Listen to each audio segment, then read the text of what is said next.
Magandang umaga! Kumusta po? Narito po ulit ang update natin para sa lagay ng ating panahon.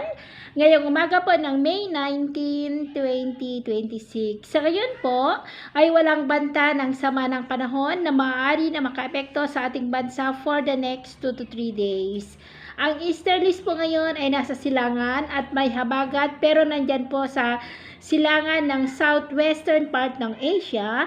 At kung titingnan naman po natin dito sa wind map forecast, posibleng next week ay maramdaman na po ang unang bugso ng hanging habagat sa kanluran po ng ating bansa na mas magdudulot ng mas mataas na tsansa ng mga pag-uulan sa kanlurang bahagi, at kung habagat season na po ay mas mataas na ang tsansa ng pamumuo ng mga bagyo, at posibleng next week ay may mabuo na sama ng panahon sa silangan ng ating bansa at ang development niya na ating babantayan. At ang susunod po na bagyo ay tatawagin sa local name na Bagyong Domeng. Ito naman po ang pinapakita ng forecast model na ating ginagamit hanggang po sa susunod na 2 linggo.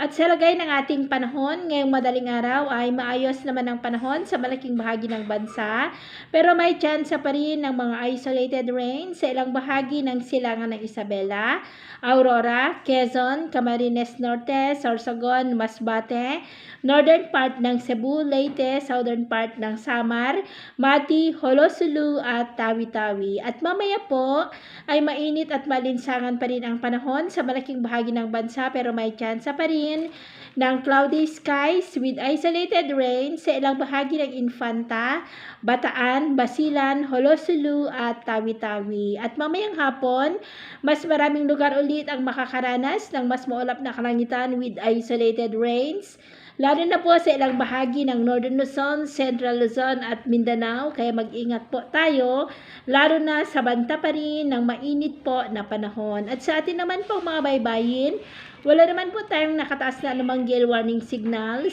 pero iba yung pag-iingat lamang po kung papalaot tayo para po mas makaiwas sa mga sakunang pangkaragatan. So, ito po ang latest update natin sa araw na ito. At ako po muli si James na nagsasabing sa kahit ano pagsubok po na darating sa ating buhay, huwag na huwag po tayong mawawalan ng pag-asa. Thank you and God bless!